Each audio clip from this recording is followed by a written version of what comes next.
Chad Berryhill, thank you for joining me on the ITA College Tennis Coaches podcast. Thanks, Dave. Been a long time listener, so fun to be on this side of things. And I'm sure I'll skip this month and not listen to myself on the pod, but always enjoyed the other coaches and guests you've had on.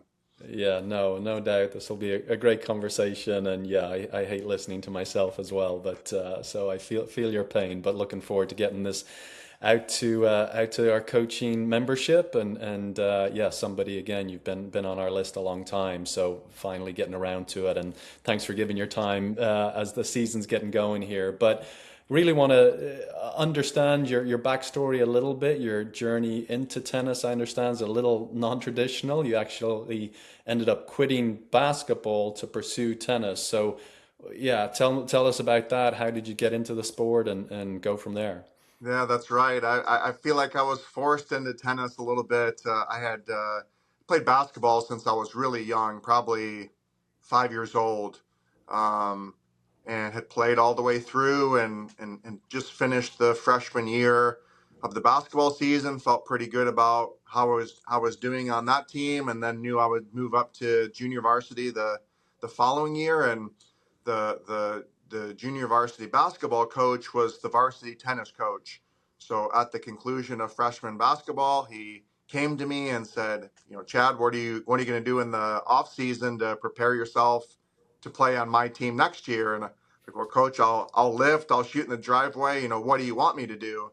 And he said, I want you to play tennis.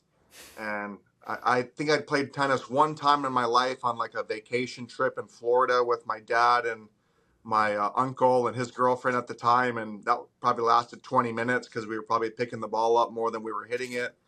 And so I just kind of made a comment to him like, "Hey, coach, no offense, but like tennis is kind of for wussies and things like that. And I don't think I'm cut out for it." And he goes, "Well, if you want to make the team next year, I'll see you at practice tomorrow." So I said, "Yes, sir," and went Yeah. home, searched through the closet. We had a purple Walmart racket or Kmart racket that was in there, and next thing you know, I'm at practice the next day, and I'm from Michigan, so practice started in the basketball gym because we had some snow on the ground, and that happened Mhm. for a couple of weeks. And I think what kept me in it is those first few weeks, he just kind of had me hitting against the wall, which I didn't find a lot of fun when you can't play tennis yet. But the last hour of practice we did for conditioning, we played pickup basketball. And when you're a basketball player playing pickup against tennis players, you feel pretty good about your game at that point, just like they were feeling good about their tennis game playing against me Yeah. in the beginning. So that's how it started. And then our first match, actually, the coach, his name was Bob Barker. I always kind of, the original Bob Barker, Yeah. like The Price is Right. And he said, we're going to take you to a match, and you're not going to play. You're just going to observe, watch the match. We'll teach you how to keep score, everything. And I don't really recall what happened, or maybe he was tricking me, but we got to the match and he needed another person to play. In Michigan, you play four singles and four doubles. So you need 12 players to play a high school match. So Mhm. he said, I need you to play. I'm going to put you with a senior and you'll play the last double spot and just do your best. And then we ended up winning that match. I think I hit an overhead on match point and didn't even know that won the match for us. And he came to me afterward and said, I really like how you and your partner played. I'm going to keep you together for the whole year. And then fast forward a couple months, we get to our end of season banquet, and coach comes up, and I always give my most valuable player awards to the people with the highest winning percentage. So Chad Berryhill and Mike Lovato, who is my partner, you guys are the tennis MVPs.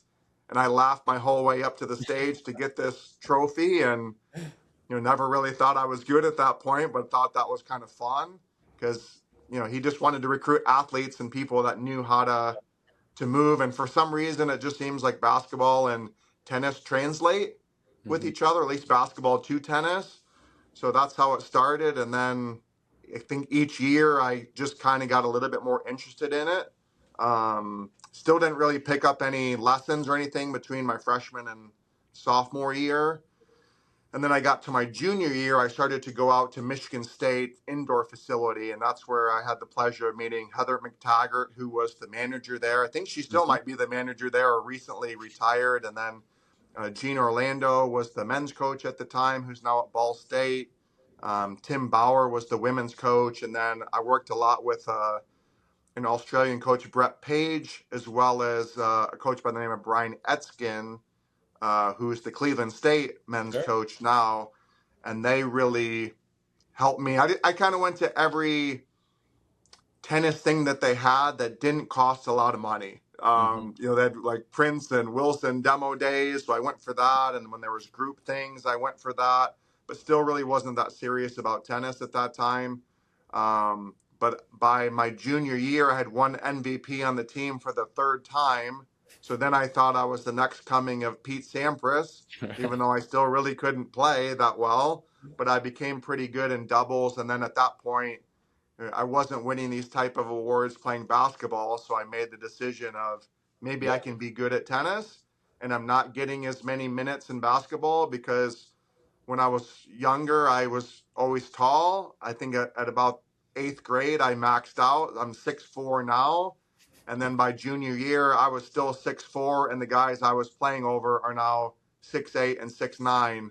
So that Hmm. didn't really go in my favor for continuing with basketball. So that's kind of Yeah. how I stayed in tennis. And then thanks to the coaches at Michigan State for um, kind of showing me a little bit more about the background with the game. And I ended up working Nike camps for them for a couple summers and just kind of fell in love with it from there.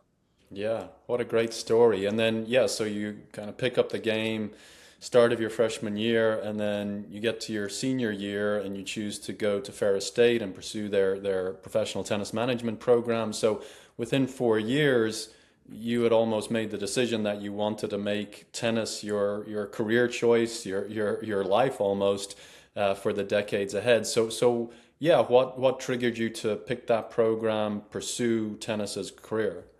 Yeah, so I had gone after that freshman year. I'd actually gone to a summer camp there, or maybe it was after my sophomore year. I went 3 years in a row, and I think I really wasn't paying attention that much. I mean, there was professional tennis management program students running the camp, but I never made the correlation, I Hmm. guess, until that third time that I went.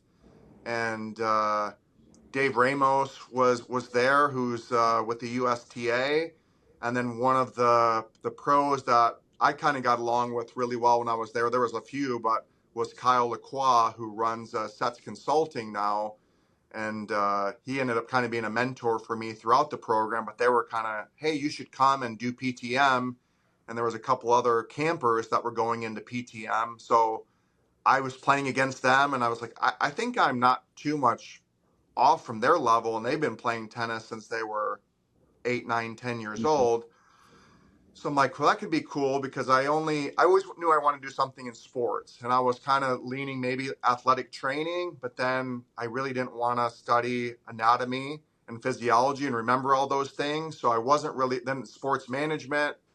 I wasn't really sure, but I went back to my parents after that third summer camp, and I go, I think maybe this professional tennis management program at Fair State could be of interest. And I was like, I get to play tennis and get a degree. And you can imagine my parents were a little bit skeptical, as I put it that way. So my mom and I went back up there for a visit. We met with RJ Tessier, who was the director at the time, and now RJ's back as the director all these years later. I think he's in his second or third year back, maybe even more. I think third year though at PTM, and he sold it to both myself and my mom. Just all of the avenues that are out there. There's more jobs in tennis than there are people to fill them.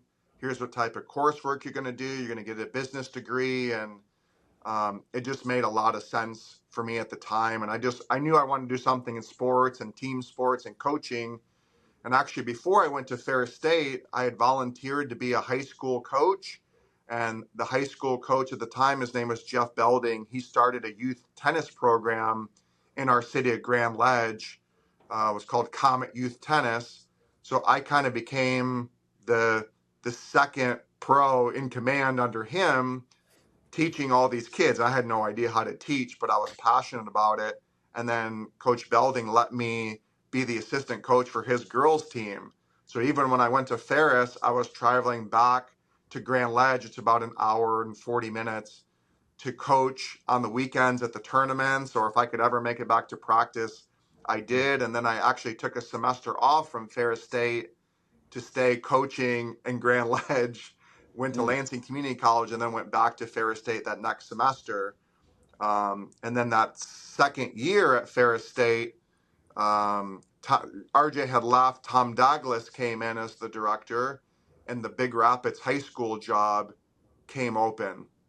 And Tom came to me and go, "Hey, I heard that you want to do team tennis. Um, would you be interested in coaching the Big Rapids high school program? They just fired their coach, and I think 19 years old, and yeah, I'd love to do it, but the coach got fired for some pretty bad reasons. So I'm like, are you sure the school's going to hire a 19-year-old after the circumstances that just happened? And he goes, I'm going to push that you do it. So I got hired to be a head coach in high school my sophomore year at Mm. Ferris State, and did that for 3 years. So that kind of cemented everything with me of wanting to stay in tennis. I got a little taste of team tennis with doing high school, and I mean, I was hooked from there. Yeah. And it sounds like, Chad, you had a lot of, I guess, adults in your life that took an interest in you, recognized something in you that they thought could be developed, and given you that opportunity at 19 years old, like you said. What do you think those folks saw in you? What were some of those personality traits, attributes that they felt like, yeah, this is somebody who could be a good, like you said, team tennis coach? Yeah, I ask myself that question all the time because I can't imagine I was too smart as a 18 or 19-year-old kid. But even back with high school tennis, I think I was named the team captain as a sophomore. Hmm. So I think I just had the ability to connect with people. I think everyone just really saw my love of sports. Like, I love watching all kinds of sports. I think it drives my wife crazy sometimes too, that I just have the TV on and always watching something Hmm. sports related. But I've always been a very organized person. I'm very detail oriented. And I've always kind of been the person, if you ask that person to get something done, they get it done. Or if people hear, like, if you need something done, ask the busiest person you know. Like, I ended up being that person. So I think people just depended on me and relied on me. And I think when they saw like how much I cared about things, or especially at Ferris State, they always talked about being a blue chip PTMer, which meant, volunteer for everything, go to everything, just be all encompassed with all things tennis. Mm. So I said, okay, I want to be a blue chipper from my freshman year. I'm going to go to all these things. And that also allowed me to work on my game, learn more, be in the room. And I think because they saw me take those steps that I Hmm. wanted to learn, because I didn't have that background in tennis, I had to catch up. Um, I think people gave me those opportunities because they saw that I was eager, but they saw that I also had the capability to do it. Mm. No, makes sense. And another big mentor in your life is Steve Smith. So my understanding, after Fair State, you went and studied under Steve, who I think he's actually been on our podcast. We linked to a lot of his great base tennis materials. That is super helpful. All our coaches should be checking it out every opportunity they get. But how did that opportunity present itself, or that relationship start? Yeah, I couldn't have been luckier, to be honest. So Kyle Lacroix, who I mentioned before, I got a little frustrated after I graduated because I felt like I'd put all this time to be that blue chipper. And I just kind of thought, when you're young, like, okay, well, now 30 businesses or companies are going to come to me and go, Chad, you have to come work for us. And then nobody showed up at the door. I had to do more work and apply. And so I reached out to Kyle, and he went on the USPTA where they had the ads, and he goes, I found something really unique for you, because Kyle is originally from the Tampa area. He goes, Mhm. it's in Tampa. It's with this guy named Steve Smith, who I had never heard of at the time. He goes, Steve's really respected. And as part of that job, there was also, you would work at Steve's Academy, which is called the Tennis Smith School, but you'd also were going to be the assistant college coach at Hillsborough Community College. Mm. And that's what cemented it for me. And so I got on the phone with Steve, and he was interested because I had been the president of our Professional Tennis Management Student Association for 2 years. He had previously had a guy named Matt Davis that also was that president. And so he that kind of prompted Steve, I think, to get in touch with me. And then Steve was telling me about his background, and it seemed impressive. And he said, hey, I want you to make 2 phone calls. One's going to be to Matt Davis, who's a Ferris Stater. Another one's going to be to Craig Tiley, who I think maybe he was still at Illinois at the time. Then he had Mm. moved, obviously, he's with Tennis Australia and maybe up for the USTA Maybe. job. I don't know. So I talked with Matt. I talked with Craig, and especially with Craig, because I knew Matt some. He goes, if you want to learn the nuts and bolts of teaching tennis, you have to go work for Steve. And uh, got back in touch with Steve. We're going to go on a senior year spring break trip to Florida anyway. So I got a chance to meet Steve while we were down in Florida with my roommates. And we kind of, that's kind of what got me going. But I really accepted the job, not so much because of Steve, but because I was excited about this community college job. And then Yeah. the funny part about that was I worked for Steve in the summer. And then right before school was going to start again, the head coach at the time decided to resign. So Steve came to me and said, Chad, I think I'm going to put your name in to be the head coach. So at the age of 22, I was hired as a head coach. Mm. And even Steve's wife at the time joked, like, hey, do you have any glasses? I said, yeah. She said, make sure that you wear them because you need to make yourself look a little older for this interview.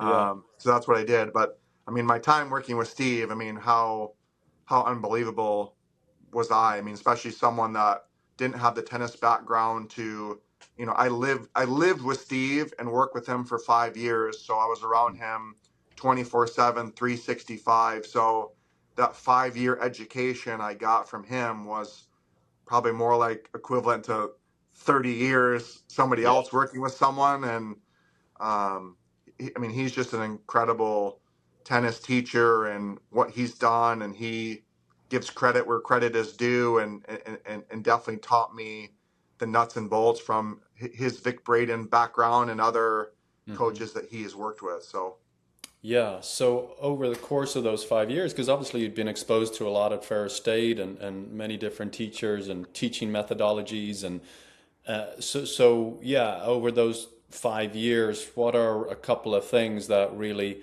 I don't know, not necessarily blew your mind, but got you thinking differently about how you were going to coach tennis and that you still apply to this day? yeah, the whole experience blew my mind, to be honest. I mean, when I first came in, Steve just had me really observe and see what their system of instruction was about. So, I think it was also an ego check for me, because it was like, okay, you're coming from this Ferris State program. Hmm. Now you're going to watch a 10-year-old give a lesson to an 18-year-old because they know more about the forehand than you. Right. Yeah. And they did. I mean, at the end of the day, they really did, from how Hmm. that system was taught. But with Steve, it was always about, you can't teach tennis until you can teach character first. So Mm. I got a lot of, like, basically a PhD from Steve on how to teach character to people, and what that looks like and how to approach that. Um, and then he always told me as well, is just be in the room. So we had so many players, coaches, people traveling from all over the world that would come and visit Steve. And Steve was making and still does these slow motion narrated analysis, technical tapes and tactical tapes. And I was just in the room while he made them, or all these visiting coaches and players as Steve was talking to them. I was somewhere in the corner or next to him and keeping my mouth shut and just listening.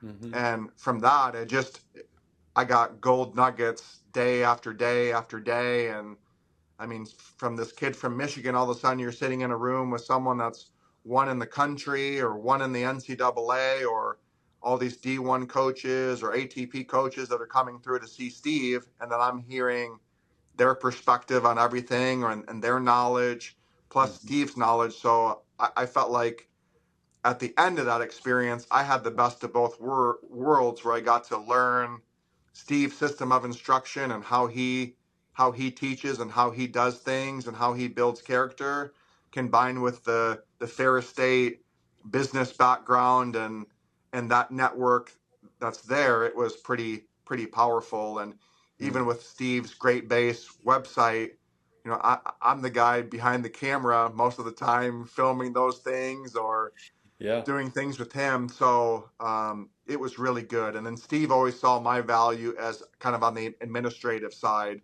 I could Hmm. always keep him organized, and I was good with lists. And anyone that knows Steve, he's got a lot of ideas and a lot of things he wants to accomplish. So I tried to take those and help him with those as much as possible. And in turn, he gave me a world-class education in tennis teaching. Yeah. So when you talk about Chad building character, then obviously that's something that's important to most college coaches, and see that as an important role in the lives of the 18 to 22-year-old or so. But when you're going through your recruiting prospective student athletes, how do you look for character? I mean, are there any, I guess, green lights or red flags that you look for when recruiting or speaking or interacting with prospective student athletes that maybe other coaches should be looking at too? Yeah, that's a great question. A lot of time with recruiting now, I just really focus on, which sounds maybe weird or bizarre, but I just try to focus on people I know I'm gonna get along with. I think sometimes you have that conversation with someone and Hmm. you can hear the maybe the ego or too much confidence that they have, or are they say that they're coachable, but maybe as you ask them or dig a little bit deeper, you're like, this doesn't sound like this person's very coachable at Mm. all or very humble at all. And I found out the hard way many times with recruiting is sometimes it's, you want to find the talented player, and you get the shiny high UTR WTN type player that you want, and they get here and they're a culture killer for your program. They just, you thought you could change them as the coach. You thought you were the one that was going to get them to buy Mhm. in. And you kind of find out that people don't really change sometimes that much, even though the players that we work with in college are younger, typically 18 to 22 year olds. Like, they should be moldable, but you gotta ask some tough questions to them, and kind of pull back the layers and see what they're about and why they really want to come to your school. And then for me, like when I'm watching their video, sometimes you see players was like, I'm going to have to work on your serve, or I'm going to have to work on your volleys. Like, Mm. what training are you getting now? Or if I were to do these types of things with your strokes, like how's that going to work for you, knowing that you got to come here, do some of that training off the court, because you also have the pressure of, you're going to want to play tournaments, or you're going to want to compete for the lineup. So it's not that academy setting where we go, hey, Dave, we're going to give you take 6 months off and work on your forehand or work on your serve, and then we'll talk about tournaments later. In that college environment, it's a little bit more microwave type tennis, and it's got to be a little bit more instant. But also, I like the player development side. I like being able to help players retool, and as long as I feel like players are going to buy in, and they can say some of the right things on those recruiting calls where it's like, I think I can work with this person, then they're going to be receptive. We kind of approach it that way. But you're right, it's hard to know exactly a Mm. player's character, and we don't have, especially at the D2 level, we don't usually have a lot of the same resources to Right. travel around the world and see the players compete. I mean, a lot of our international students, especially, the first time I get to see them play live is their first day at practice, Right. for us. So it's just a different world that way. Yeah. And then on the technical side, because yes, I mean, obviously with Steve, there's very specific technical markers that you want to see your players hitting. Yeah. And how do you decide? So a player comes in and you see, God, we really need to change their volley grip, say, um, but you're maybe not convinced that they can figure it out, soon enough. Yeah, how do you work through that with the player or with yourself, like making that decision? I really need to change their serve or volley grip or forehand or whatever it is. Like, what is your calculus there when making that decision? Yeah, I've kind of gone away from it the last couple of years, which is probably a wrist slap on my end. But I used to always have my players write down very detailed goals, and part of those goals were technical goals or any Mhm. goals that they might have in their strokes. And then we'd peel back the layers and see, like, are you just here to get the 4 year college experience? Are you here to be the best player in Division Two? Are you here to play pro tennis afterward and give that a shot? Like, what really are your goals?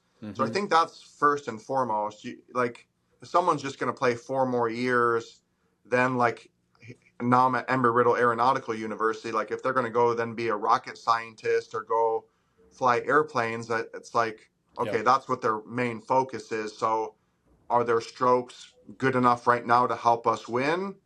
Yeah, they're going to do fine, but we can still tweak it along the way. Mhm. Um, so yeah, you have to make that decision. Like, is this player I'm bringing in, like, is that someone I need to have compete and play and win for us right now, or is it more of a developmental type player where I have a little bit more time? But even some of the players that I don't approach as much that they need to work on their strokes, they usually figure it out pretty quick. Like, coach, you're telling me a couple things on my volleys, let's say.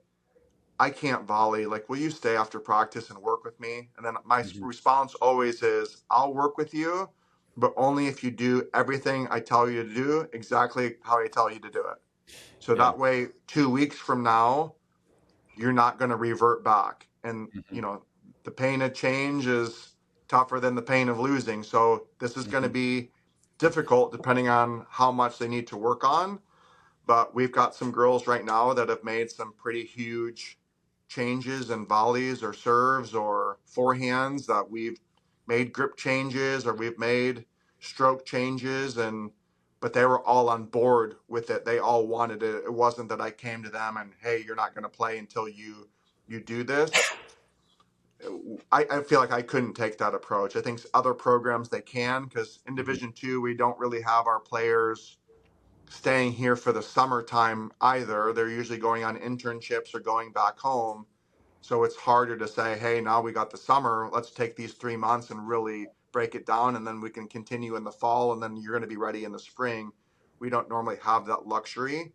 So it's kind of, you band-aid it along the way. Or if the person has time, we have come to players and go, hey, we're going to basically for 3 months make this Mhm. change because you're still a freshman, and you're going to tell the difference your sophomore, junior, and senior year. But it's tough. It's definitely a case by case Yeah. situation.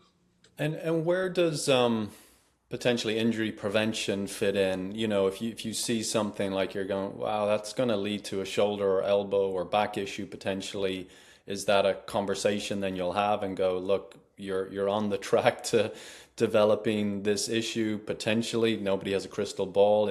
Are those conversations you have as well? Yeah, I mean, that's really the number one reason why we would change a stroke. Hmm. And as I learned at Steve's, there's not a right or wrong way to hit a tennis ball, but there's efficient and inefficient.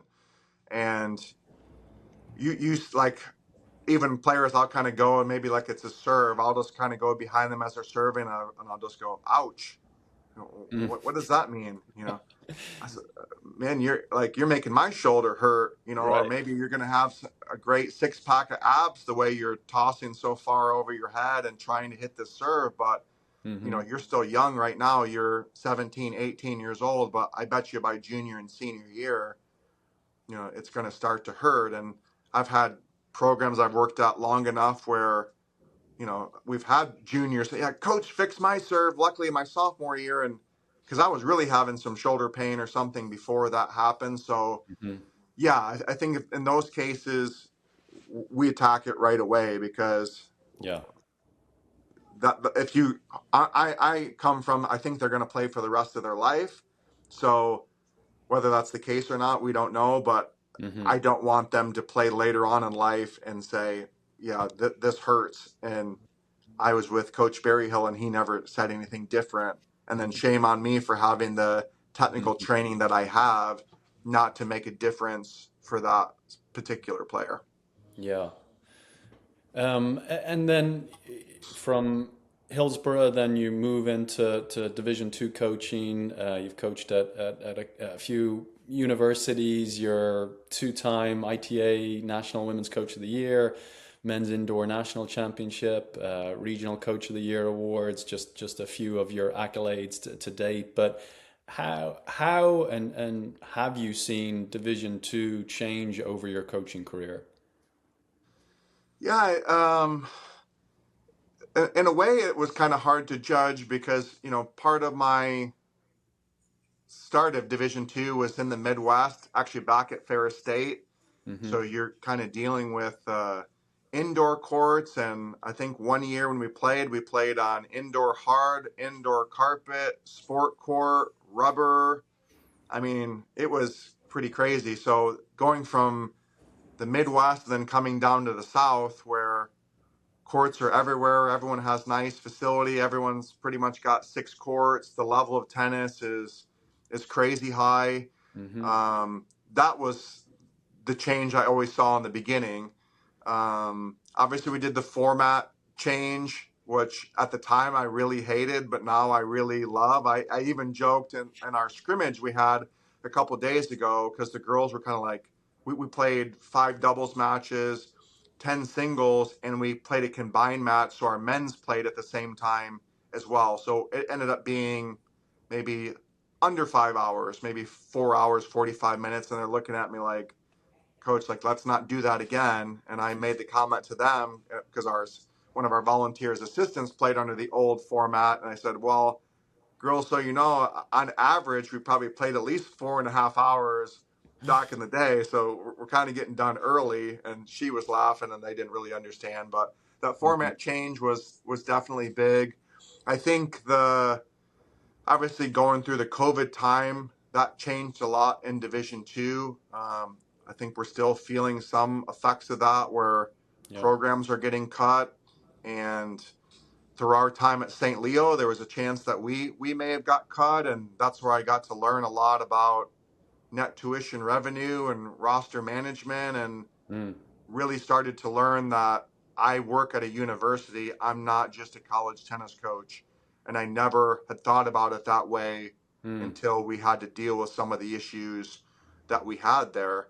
Um, so I think that's kind of been the biggest change where coaches have had to maybe take on more responsibilities than before or have to find ways to partner with their university or with their athletic department to say, yeah, we want to stay or we want to keep our budget or we want to keep our scholarships high. Um, this is what we need you to do in order to do that. Mm-hmm. But I think that's kind of been the biggest change other than the additions of, now we have the D2 National Indoor Tournament. That's been a great change for Mm-hmm. Division Two. I mean, for those that don't know, we follow such a regionalized bracketing system in Division Two. So a lot of people will laugh. Like, I don't think it's very fair. I'm the first one in the line, kind of waving that flag. Mm-hmm. So having that D2 tournament where really the top 7 teams get invited because the eighth team is the host. If it gets an AQ, if they're not in the top 8 themselves, that's been kind of fun to be at that event and really have the top teams in Division II come, and then it hasn't happened yet, but we're really excited that the ITAs allowed us to have the D2 individual championship starting next fall, which will be Yeah. in Tuscaloosa, Alabama. So I think that's going to be a really cool change for Division II as well, and help us Hmm. raise our profile a little bit more.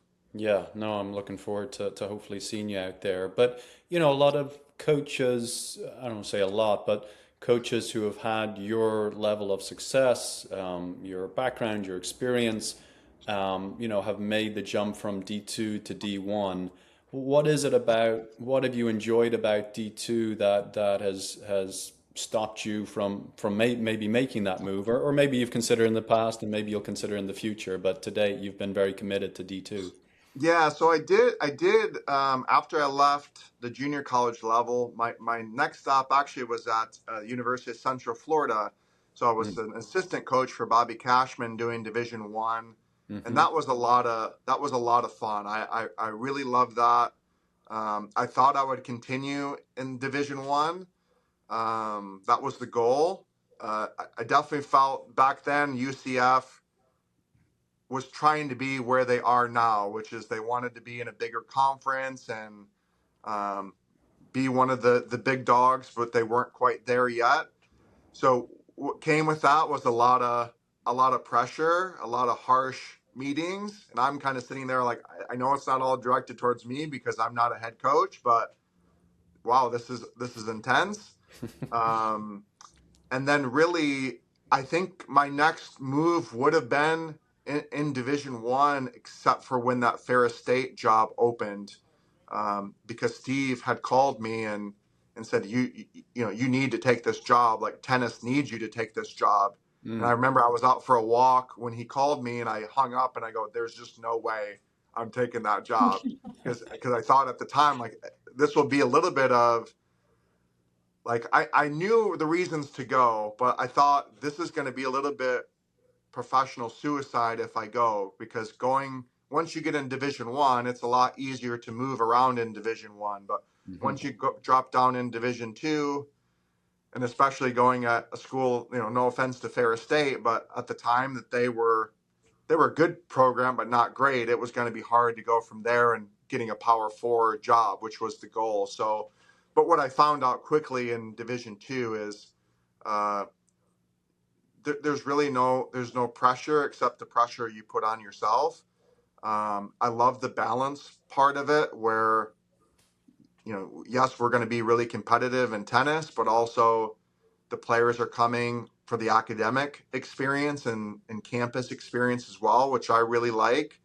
Um, and there's still a chance to compete for conference championship, national championships in Division II. So I think it's a little bit easier to maybe win that one than in Division I, where there's just a lot more depth of team, and obviously with the way NIL is changing things and how competitive it is there.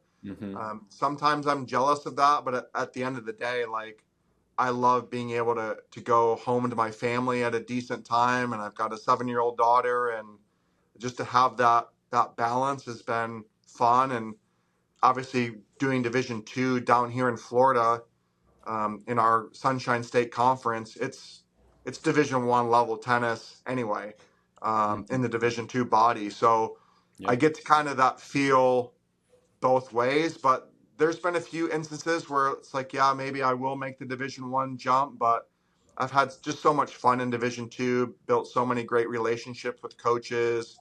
It's Hmm. still very, very competitive. Um, and then I think it's just the fact that I feel a little bit more stable in the job I have in Division II, where you go to a Division I job, and even if you feel like you do well for a couple of years, it you don't know if it's going to be there, and that next time you got to sign the contract extension. Hmm. So I like not having to worry about moving around with my family and relocating every 5-10 years. I'm kind of done with the bop and shop. Like where I want to be is here in Hmm. Daytona Beach. Very good. And yeah, you mentioned there Steve's conversation with you, and tennis needs you to take this job. It's a very powerful statement coming from somebody like that. And Steve has poured so much into the sport and given everything away basically, and isn't particularly concerned about being rich or famous or anything close to it. And so, and I get I mean, you've had all these great people in your life, in your tennis career, but you serve on multiple committees. You're very involved. You go the extra mile as well. Why is that, and why would you encourage other coaches to get involved in the same way, whether it's with college tennis or just the tennis industry in general? Yeah, I mean the easiest answer I can give you is I just feel like I owe the game of tennis to Hmm. do that. Um, the the other real reason is I just have a hard time saying no. So I've had to really practice that over the years, as funny as it might sound, but I just, when people ask me to do something, I don't want to let them down. Hmm. Even side story, like, Lizzie Conti there at the ITA, she asked me to always help out if she needs it because she knows I'm going to say yes, and I do enjoy it. And I actually recruited Lizzie when I was at Ferris State, so we've had that relationship for a while.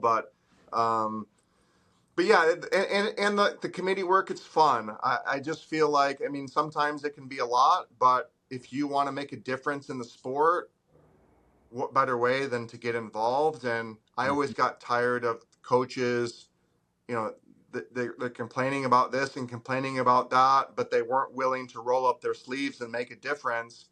Hmm. So I didn't want to be that type of coach. And then now I see, everyone complains that, well, Chad, you need to fix that, or you need to advocate for that. And it's like, well, join a call, because I've advocated it for a while, or I've been fighting it, or sometimes you realize like maybe that's not the direction Hmm. we should go in Division 2, or that I want to go in Division 2. But yeah, I feel like I've served on almost every committee that I can. I got a couple more that I can, but they've been fun. And then there's no better way to kind of get to meet some of your fellow coaches a little bit more, and you just involve. So it's Hmm. it's it's fun too to have other coaches call you. Sometimes frustrating, but mostly fun that they call and they're Hmm. asking you for advice, or, Chad, you're the guru in this. You know the rankings, and you know how the computer works, and you know how, you know the awards. Like, what do I need to do? So it's fun to be able to help those coaches, because I know I can call them and ask for advice, and they're going to help me the same way. But Yeah. it's just that servant leadership. I think every coach needs to have. Yeah, no, well, thank you. It means the world to us, and we know we can call on you. We'll try not to push you too much and take advantage of your good nature, but yeah, we need coaches like yourself involved as much as possible, and we do our best at the ITA to enact the wishes of our coaches. We are very much coach led. I think that's Yeah. missed by a lot of our coaches, and we maybe we filter too many decisions through our coaches sometimes. I mean, I don't know when this podcast will go out, Chad, but we're in the middle of the kickoff weekend. We're having all these weather issues. It's Nice. really challenging, but we lean on our coaches at each site to vote on scheduling changes and things like that. Maybe that's not the best way to do it, but yeah, I think that's often missed on our coaches that, I'm here, Lizzie's here, our staff is here to try and do our best to enact what our coaches want. We're never going to agree on everything 100%, but if we can get, 60, 70% of the coaches on board, we're probably going to move in that direction. Yep. So, but yeah, one of the last, question here, Chad, before we move into the rapid fire. I mean, I think we're in this strange time. Last year we lost the most programs, Division 2 and AIA. There's definitely some similarities between D2 and NAIA. And so I think coaches are in this weird situation at every division, but maybe particularly at Division 2, is when to fight for their program versus when just to go in the background and keep a low profile. I don't want to bother my AD. I don't want to cause any problems. And figuring out again that balance. Do you have any advice on coaches as to when to fight those battles and when to kind of step into the shadows a little bit for a while? Yeah, it's such an amazing question, and um, like I alluded to earlier when I was speaking about the time at St. Leo, it was, you know, I felt like I got a pretty good education there when we were really struggling as a university. We'd have some meetings, and then Fran Reedy, our athletic director at the time, and Mike Madigan, who was my sports supervisor, they were very clear on kind of where we are with things and what we might have to change. And then I had a lot of side conversations with Mike, which like, here's what Division II is supposed to be about. Um, but then it would always go, well, but you want to be competitive. So if that means like buying rackets for the players, we should do that. But that's not really what D2 is. So it made me think a lot because Mike gave me both sides of it. Hmm. But when I first interviewed there, um, and then got the job, they thought that I was not competitive enough because I always would kind of stay quiet and in the background, and I'm just someone likes to observe first. It Hmm. maybe takes me a slower burn to process, and then I can approach it. So when they finally told me that, that was like a few years in. They're like, we just didn't think you're very competitive at the time. Like they go, but now we know like you're one of the most competitive coaches we have. I go, well, yeah, okay. I've never heard that before, but okay. And then I was always kind of, I don't know if I was told or figured out at the time, like tennis is a little lower on the totem pole. So let's not always run everything up the flagpole and try to get everything that you want. So I didn't. I just kind of laid back. I did my thing. I didn't ask really for anything. But I was always very honest with our AD or sports supervisor of where we were, things that we could do better, what we needed. Um, but then it was really Mike who told me, it's like, well, if you don't start asking for things, we're going to assume that you don't need anything. Mm. But you need to understand that, like, there's an athletic department here, and we're trying to help the university, and we're under this university umbrella. So don't just be the coach who's asking for everything without seeing what the temperature in the room is. Hmm. And I was thought about that quite a bit, and then it was like, okay, I understand. Like we still had coaches asking for the world when our campus doors might close down in a month, so that wasn't the time to say, yeah, we really need our courts to be resurfaced, Hmm. you know so, but I also would say to coaches, or I've heard this a lot, where the squeaky wheel gets the grease. Those coaches that are asking for things, or maybe the loudest in your athletic department, they are getting a lot of attention, but sometimes it's not always the attention that maybe they want to have. So I think you got to find a balance where just know from your athletic department what they're trying to do and what their goals are before you ask for too much. Like tell them what your goals are, but try to kind of meet in the middle. I think it's just knowing the lay of the land and how things work at each situation that you're in. Like in the situation I'm in now, we have really good resources. So every time I ask for something, very rarely do I just get a flat out no. They'll, hey, let's see. That doesn't mean I'm getting everything I want, Yeah.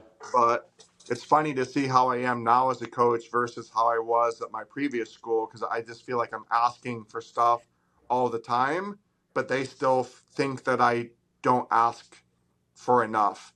Mm. So that kind of told me, it's like, okay, you need to communicate where you are and what your needs are, but you have to be willing to ask them what you can do to help that situation, not just what you can take. Mm. So for a lot of Division II schools now, it might be even as simple as, hey, if you want more scholarship or more budget money, are you willing to take two or three more athletes on your team to be ordered in order to get that? And for Hmm. some coaches, well, no, I want to keep my roster of 10 or 12 or whatever that number is. And for other coaches, it might be, yeah, if it means I take 30 people and they're going to give me, X in return, I would do that. Maybe that's something you present to your athletic department and see if it they'll go for it, because I think at the end of the day, at the D2 level, it's what you can do for your institution to help. And it's not, yes, you got to help grow the game and things like that, but I think more schools are looking at the bottom line and what, revenue your sport can bring into the university. So I would look into that first, or maybe talk to your AD, like, how does that work for me and things like that. But I wouldn't sit in the corner like I did for so many years, but I definitely wouldn't be out in front with everything. I think you just gotta ask a lot of questions and see where people are at first, and then plan your attack, so to speak, from there, and just start small. And then if you get quite a few yeses, what you think is small, keep going up the ladder that way. Yeah, no, great advice, Chad. Thank you for sharing that. I think it's yeah, very timely. So I'm glad I asked the question. All right, into our rapid fire. Favorite drill to do with your team? We have a drill that I actually learned from the players at Ferris State. It was called football. It's a doubles drill. Really, the more players you have on the court, the better. But at least 8 is good, and you really just set up everyone in a one up, one back doubles formation to start. The coach is on one side, then whatever side feeds, you feed it cross court. That player has to go into the net. You play out the point, and then everyone just kind of rotates through in that I formation. And then we call it football because we do 4 quarters. So once the team gets to 10 points, you switch from the do side to the ad side. Once you get to 20, you change ends, and then you're playing to 40. But our players love it. It just creates a lot of energy. It's a good doubles drill. It's a lot of fun. It's always kind of a request of our team on the daily, I think, to do that. So Okay, I'm sure your international players are confused by the 4 quarters calling it most football. definitely. Yeah, yeah. Is there a book that's had an impact on you as a coach and leader? Yeah, yeah. I'm a big John Gordon fan. So I think the Energy Bus or the Hard Hat were really good ones. I still use Energy Vampire all the time at practice, and whether you're taking energy away or putting energy in, but I really like those two. Okay. What personal quality do you believe you possess that makes you a good coach? Yeah, I think the ability to be adaptable. I also think I'm really good at listening to players. I think one thing we started this semester. I've always met with players, but now we're meeting with them every 2 weeks. It's really our assistant coach has said, coach, there's a lot of magic that comes out of those one-on-one meetings, and I think just my ability to listen to them and connect with them and be real with them at the same time and be direct and where they are and be open, transparent. I think it's worked really, really well for me. Good. What would you tell yourself if you go back and speak to yourself in your first year as a college coach? Probably to chill out a little bit. I mean, it was a good problem and bad problem to have. I just had a lot of success early coaching college tennis. I mean, my first year we finished second in the nation. Second year, second in the nation. Third year, we won a national championship.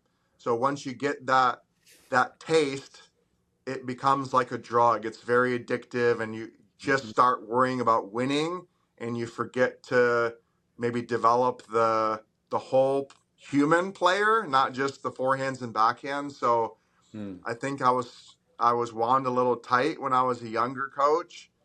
Those players would probably love to play for me more now because I'm more chill. Even Yeah. though our players now are probably like, no, he's still pretty tough. I'm definitely not as tough as what I used to be, but probably just to chill out and really realize you're coaching other humans. Like, try to develop the full person, not just the tennis player. Yeah. What is one thing you've changed your mind on, either in tennis, coaching, or life in recent years? Yeah, mostly that tennis is not life. I would say. I coached 2 teams for a long time, and it was almost I got to blame Steve for this a little bit. It was like a badge of honor to work a lot of hours, and if you work for Steve, you've, like he would say, Berryhill's been grinded. I mean, I put in a lot of hours working for him. Um, So yes, you always have to work hard, but I think now it's just have more of a balance. Like I said earlier, I want to go home to my wife and my daughter and be present for them too, not just have, I was there at 6 a.m. and I worked till 10 p.m. and our Hmm. teams are doing well. Like, look at me. That's not sustainable. And, I've definitely with my health before, it's not been good. And relationships I have with others, it's not always great. So, uh, now it's just really have that balance that I talk to other people about having in Division Two and why it's great. Now I've adopted that more for myself, and it's been awesome. Yeah, well done. Not easy to do. No, What is one thing you hope your players have learned from you by the time they graduate? yeah, well, the quote I use all the time is "energy makes energy." I got that from Steve. So they hear me say that a lot. So whatever you put your time and energy towards, you can accomplish. And same thing, those days that you're tired and don't want to do it, a lot of times once you just get out of off the couch or out of the chair and start going to work, you're not as tired as what you thought. But also I would say that you really can accomplish anything that you put your mind to. I've really been fascinated with this Kurt Signetti, Indiana football coach Yeah. story. I just think it's so unbelievable. And then I'm not comparing myself to Coach Signetti whatsoever, but I just kind of think about the time this basketball kid from Grand Ledge is now coaching college tennis, and even at the time before I got the first job, I had a coach tell me, you're never going to be a college tennis coach. You don't If you don't have a playing background, you're Yeah. not going to be able to do it. And I think maybe 6 years into my coaching career, I saw this coach at an ITA coaches convention, and they just came up to me and go, "I cannot believe it. Wow, congratulations!" And so I Yeah. think you can do anything that you put your mind to. And I certainly don't have a likely story of getting into tennis and Hmm. being where I'm at now. So if you want to go for it, then go for it. Yeah. All right. Well, Chad, I think we did it. Thank you. This is great to learn more about your background and experiences. And yeah, what a joy. Thank you. No, thank you so much.